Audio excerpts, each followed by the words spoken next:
Attention, fellow gamers! Today is a very special day. Depending on when you're watching this video, Google Stadia has probably already been out for a few days, maybe a week or so. But today, the day that I am recording this, is actually November 18th. It's the day before Stadia launches. After my last video on Stadia, Google reached out to me and offered to ship the Founders Edition to me a day early so that I could get my impressions out to you guys as soon as possible. That being said, full disclosure, this video is sponsored by Google. However, as usual, I will be giving you all my 100% authentic and unfiltered opinions. I haven't set this thing up yet. You can see I haven't even taken the tape off of the box, so we are going to do this together. We're going to run through the entire setup process, and if I run into any issues, you will be the first to know about it. But hopefully it will be just smooth sailing. So, with that out of the way, let's dive in. Alright, let's get to unboxing. Now, if you haven't seen it yet, I would recommend you go check out my previous video on Google Stadia. It covers kind of the basics of what Stadia is, and how it all works, and my general pre-release opinions. So now we're going to be getting into some actual hands-on first impressions. Okay, let's see what we got.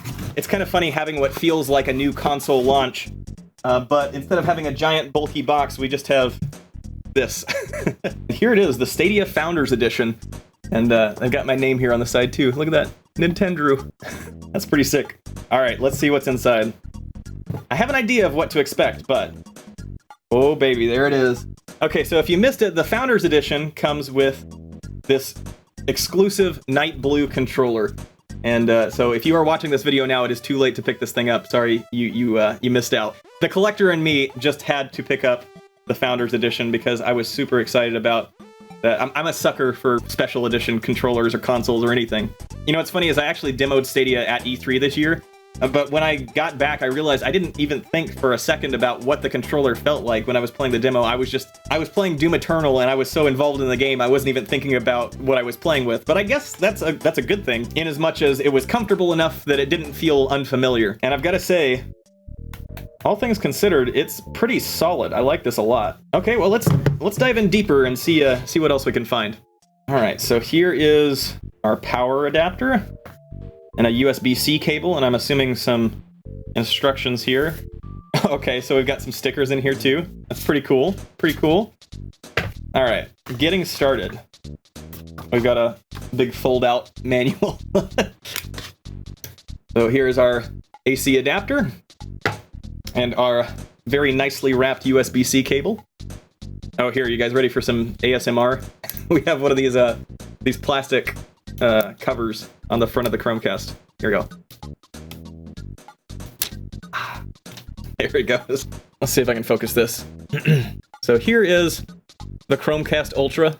Nothing new, really, but, you know, it's nice and pretty. Cool to look at. Okay, well, now we have another AC adapter down here, so I feel like maybe one of them is to charge the controller. Oh, no, you know what this is? This is an Ethernet adapter. Okay, so we can plug this into the wall and plug in an Ethernet cable in case you want to get a little bit better fidelity than you might get over Wi-Fi. But I think that is about it for what is included in the box. So I think we're ready to start getting set up here. So as far as I understand, getting started with Stadia is as simple as plugging in the Chromecast Ultra, setting it up with the Google Home app, and then connecting the controller to Wi-Fi. So we're going to run through that entire process very quickly on camera here so you guys can see what that looks like. All right, so the first step in the process is to plug in the Chromecast Ultra to my television. Easy peasy. And of course, the AC adapter. Oh, this one has one of these peely things as well. Here we go. Oh. Perfect. Okay, everything is plugged in. Let me set my TV to the right input. Okay, so the first part to set up the Chromecast is to open Google Home. Okay, it has found our Chromecast Ultra. The device is in the game room. Connect it to my Wi-Fi. And it looks like we're pretty much good to go. Okay, the Chromecast has been completely set up, so now I think I just have to connect the controller to the TV. So I will turn on the controller, and then we will search for it. There it is. We will connect it to Wi-Fi. Type in my password. Time to play. A blinking white status means the controller is ready to link. Okay, the Chromecast is on. I've got my controller ready, so I believe I just have to type in this Stadia controller connection code, which is A up, X left. Okay, we got something. Okay, so we've got both Samurai Showdown and Destiny 2. Alright, it looks like we're pretty much ready to go, but before we get to the gameplay, I do want to run a quick speed test so that I can show you all my network conditions, and you guys can kind of gauge how Stadia might work for you. So let's go ahead and get that started. Alright, so it looks like right now I'm getting about 40 milliseconds of ping and over 70 megabits per second download speed, which should be plenty for 4K streaming over Stadia. According to Google, Stadia should work on connections as low as 10 megabits per second, with 35 megabits being ideal for that 4K quality. Alright, let's check it out. Today we will be playing Destiny 2 The Collection, which comes free with the Stadia Founders Edition, as well as the Stadia Premier Bundle, which is still available today. I have never played Destiny 2 before, so I have no idea how this is going to go, but I've heard great things, so let's see what the hype is about. Check out my cool dude. I just made him. Okay, we'll head to the courtyard. Okay, so some immediate impressions. First of all, it is definitely running at a solid 60 frames per second, which is kind of weird for a live game stream. I've mentioned before I was an early adopter of OnLive back in the day, and somebody in the comments I'm sure will correct me if I'm wrong, but I don't remember that service ever having 60 frames per second. So in a way, that's kind of a new experience for me. It looks very smooth. So let's get out of the hub and get to some actual missions. All right, let's get to it. So I should have a mission over this way. Okay. Oh, somebody's shooting me. Where are you? Where are you? There you are. Got him. MLG Pro gameplay right here.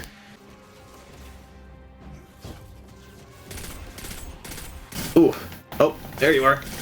Okay. Let's see. Oh man, I'm getting attacked from every angle. Who's that? Ah! There you are.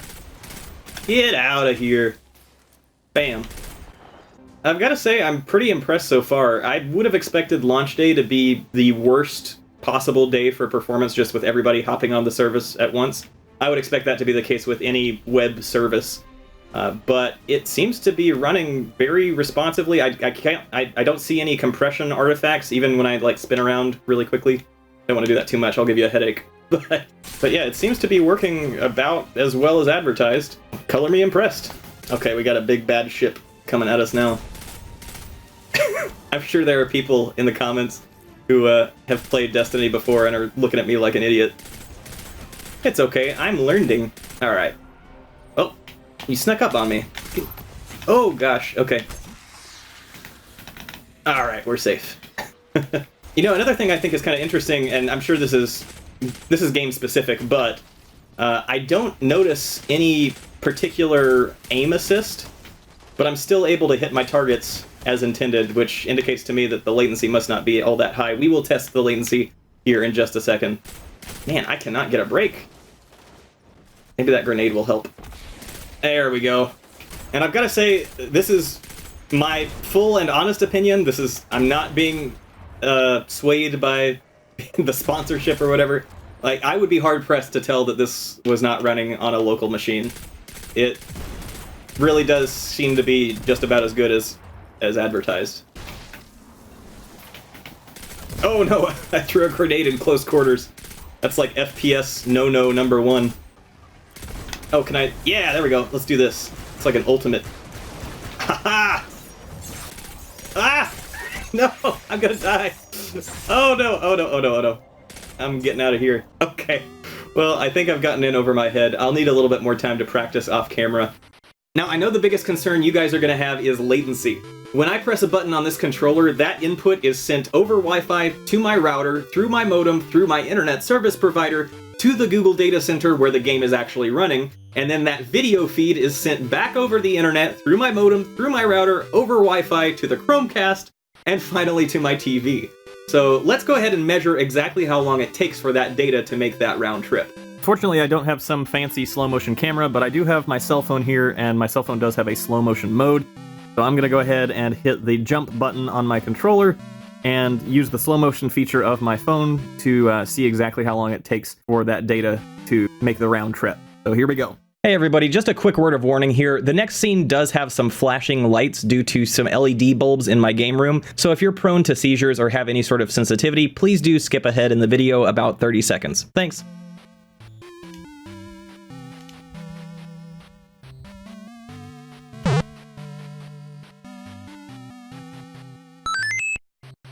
If my math is correct, I believe the game is responding to my inputs about 8 to 9 frames after I press the button, and that equates to about 1/7 of a second, or approximately 140 milliseconds. Factor in my network speed from before, and that means that Stadia has approximately 100 milliseconds of inherent latency. According to data from Digital Foundry, the Xbox One X version of Destiny 2 also has 100 milliseconds of latency, so it seems like that extra 40 would be accounted for by my network. If your network has a lower ping than mine does, I would expect Stadia to be even more responsive.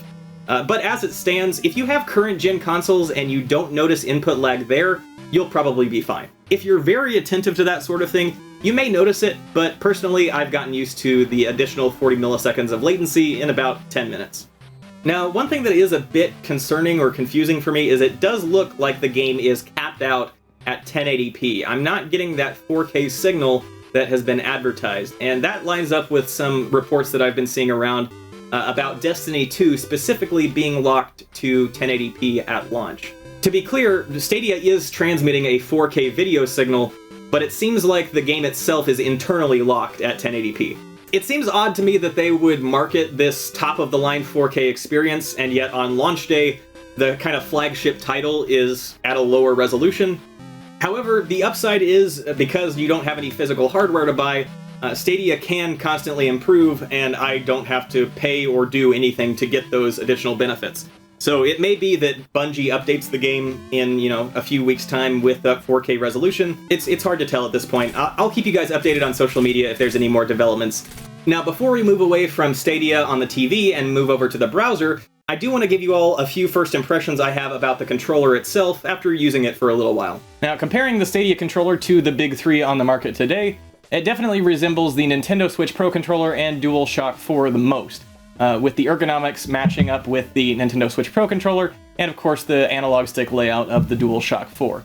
If you do have a Switch already, you will definitely find that button layout to be familiar, especially with that capture button over here, and that works pretty much exactly the same way as it does on the Switch.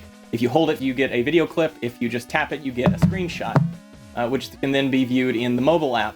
Oddly enough, though, there's no option to share your screenshots from the mobile app, although I'm sure that that's coming. That would be like the most basic feature I would expect, so I would hope that that functionality is right around the corner. The buttons all feel very nice. They've got a good kind of feedback to them, especially this D-pad over here. I really like the D-pad. It's really clicky. The analog sticks are fine as well. We've got concave sticks, which is always good. And the triggers up above are analog, of course, unlike the Switch Pro controller. Now, the only thing I'm not totally thrilled about with this controller is the shape of its grips. So, compared to the Switch Pro controller, they're kind of triangular, if you will, whereas these are a bit more rounded, almost like shaped like a capital letter D rather than a triangle.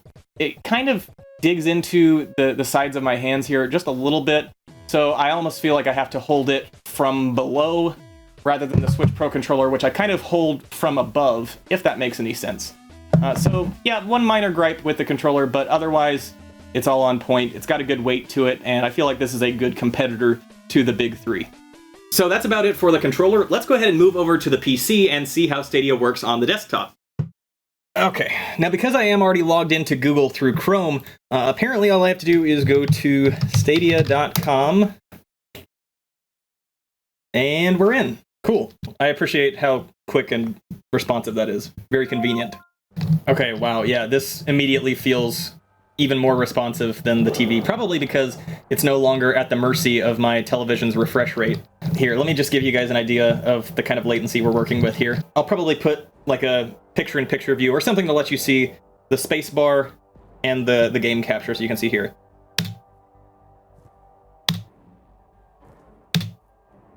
Pretty good. It definitely feels even more responsive than the TV, and probably closer to that 100 milliseconds benchmark. I feel like I may be overshooting my targets just by the slightest bit, but overall it's very serviceable. I still have no idea what I'm doing, but maybe I'm getting better. Part of that's probably just using a mouse and keyboard. Speaking of which, this is a good time to point out, you can use a mouse and keyboard with Stadia on PC, but you're also able to use pretty much any mainstream controller that's out today, including a Nintendo Switch Pro controller. And just like that, I'm now on the gamepad. Pretty cool. You can also use the Stadia controller on PC, of course, although for day one, it's apparently only wired, so you cannot use the Stadia controller wirelessly yet. Apparently that is in the works. And of course, we can then move seamlessly from the desktop over to a laptop. Now, one of the biggest selling points for me, and I think one of the biggest upsides to any platform like Stadia, is that it doesn't really matter what you're playing on, so it kind of democratizes computing power. Case in point, this is a laptop that I have had since high school. It's been almost a decade since this thing came out, and even back then it wasn't considered high-end by any means. It's still running Windows 7, and I just pulled it out of storage and dusted it off. I can guarantee you this is less powerful than pretty much any computer you could buy today. So let's go ahead and boot it up and see if Stadia works on this thing as well. Once again, I've just gone to stadia.google.com, and let's start it up. And as expected, this works just as well. So if you have a computer that can run Chrome, you are all but guaranteed that Stadia should work just fine. Now, I know I mentioned this in the last video, but let me just reiterate here. I feel like this is a huge prospect for college students.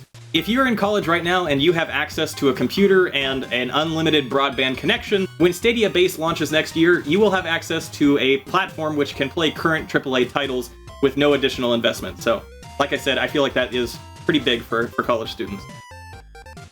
Okay, we've put Stadia through its paces, so I think it's time for some final thoughts.